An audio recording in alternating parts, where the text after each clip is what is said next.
Hello everyone, welcome back to our channel. This is Mumtaz from Insure Education. As we all know, NMC ने बहुत सारे clarification दिए हैं related to foreign medical graduate और आज इस वीडियो में हम बात करेंगे issues related to FMGs from Philippines. Philippines में जो मेडिकल एजुकेशन मिलती है उसका जो पैटर्न है दैट इज़ BSMD। पहले आपको BS कोर्स में इनरोल करना पड़ेगा, that is pre medical education. उसके बाद आपको MD में इनरोलमेंट करना पड़ता है, that is medical programme. BS का जो कोर्स ड्यूरेशन था दैट इज़ 1.5 ईयर से 2 ईयर तक और MD का जो आपका कोर्स ड्यूरेशन था वहाँ पे दैट इज़ ऑफ 48 मंथ्स। तो सबसे पहले हम ये बात करते हैं कि प्रॉब्लम स्टार्ट कहाँ से हुई। 18 नवंबर 2021 को NMC ने कुछ गाइडलाइंस रिलीज़ की थी जिसमें कि NMC ने ये बताया था जितने भी ऐसे इंडियन स्टूडेंट्स हैं जो बाहर की कंट्री से MBBS कर आते हैं तो ये कुछ क्राइटेरिया है, अगर इन क्राइटेरिया को वो कंट्री फुलफिल करती है तभी उस कंट्री की जो डिग्री है वो इंडिया में वैलिड होगी।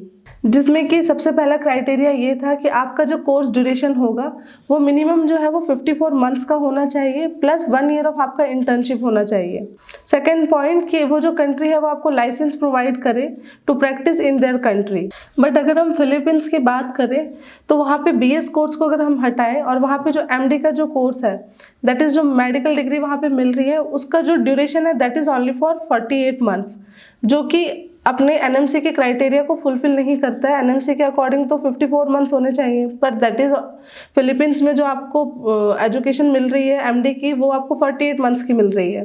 तो इसी वजह से बच्चों के मन में बहुत ज़्यादा कन्फ्यूजन था कि whether our degree will be valid in India और नॉट। तो इसी के लिए NMC ने 22 नवंबर 2023 को एक गाइडलाइन रिलीज़ करी एंड उसमें NMC ने क्लैरिफाई कर दिया है कि BS कोर्स जो है वो NMC रिकॉग्नाइज नहीं करती है।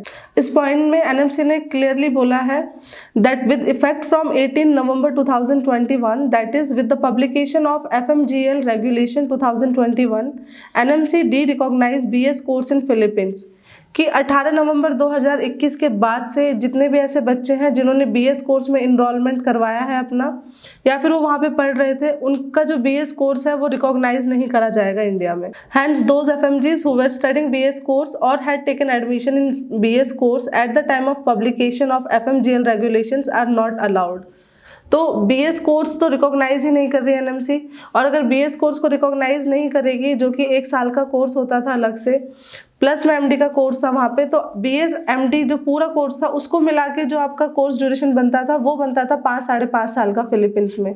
बट BS कोर्स को इंडिया रिकॉग्नाइज ही नहीं कर रही है तो वहाँ पे जो आपका कोर्स का ड्यूरेशन बच जाएगा that is of 48 months. But 48 months को भी NMC ने क्लियरली क्लैरिफाई किया था कि 54 मंथ्स आपके होने चाहिए मिनिमम। सेकंड सिचुएशन जो NMC की तरफ से है वो ये है कि ऐसे जितने भी बच्चे हैं जो 18 नवंबर 2021 को या फिर उससे पहले अपने MD कोर्स में इनरोलमेंट करवा चुके थे या फिर उनका उस टाइम तक MD कोर्स कंप्लीट हो गया था, उन सारे बच्चों के लिए यहाँ पे एक रिलैक्सेशन NMC ने दिया है। ऐसे बच्चे जिन्होंने अपना MD का कोर्स कंप्लीट कर लिया है वो FMG का एग्ज़ाम दे सकते हैं and once they will clear their FMG exam उनको 1 ईयर का इंटर्नशिप करना पड़ेगा अलग से, that is clinical clerkship. And during the clinical clerkship student should maintain the log book and उस लॉग बुक के ऑथेंटिकेशन से ही उनको आगे स्टेट मेडिकल काउंसिल में रजिस्ट्रेशन मिलेगा। 1 ईयर का क्लिनिकल क्लर्कशिप कंप्लीट होने के बाद student must register themselves with their state medical council. वहाँ पे रजिस्ट्रेशन करवाने के बाद उनको प्रोविजनल सर्टिफिकेट मिलेगा and then again they have to do 1 year of internship. ये 2 बार इंटर्नशिप इन बच्चों के लिए इसलिए है बिकॉज इनका जो 6 मंथ्स का जो गैप है और उनको अपने पेरेंट यूनिवर्सिटी से ट्रेनिंग नहीं मिली है उसी को फुलफिल करने के लिए NMC ने 2 बार इंटर्नशिप का इनके लिए प्लान रखा है। एंड थर्ड जो सिचुएशन NMC ने दी है वो ये है कि ऐसे जितने भी बच्चे हैं जो अपने MD कोर्स के 2nd या 3rd ईयर में थे बट कोविड के वजह से उनको इंडिया आना पड़ा और उन्होंने ऑनलाइन मोड में अपनी पढ़ाई कंप्लीट करी है और ऑनलाइन मोड में ही उन्होंने अपने FMG के एग्ज़ाम दिए हैं, तो उनको 2 ईयर का क्लिनिकल क्लर्कशिप करना पड़ेगा और 2 साल के बाद उनको सेम अपनी लॉग बुक मेंटेन करनी पड़ेगी। उस लॉगबुक के ऑथेंटिकेशन से उनको स्टेट मेडिकल काउंसिल में रजिस्ट्रेशन मिलेगा and once they will registered with SMC उसके बाद उनको प्रोविजनल सर्टिफिकेट मिलेगा and again they have to undergo 1 year of internship. तो ऐसे जितने बच्चे हैं जिनका 2nd ईयर और 3rd ईयर में ब्रेक लगा है फिलीपींस में उनको 3 साल की इंटर्नशिप करनी पड़ेगी। तो इन शॉर्ट फिलीपींस में जो BS का कोर्स है उसको रिकॉग्नाइज नहीं करेगी अब इंडिया और जिन बच्चों ने वहाँ पे एमडिक में ऑलरेडी इनरोलमेंट करवा लिया था 18 नवंबर 2021 से पहले, अगर वो फाइनल ईयर में थे या फिर वो फर्स्ट ईयर में, सेकेंड ईयर में, जो भी उनका ईयर चल रहा था उस टाइम पे, उन सब के लिए क्लॉजेज निकाल दिए एनएमसी ने।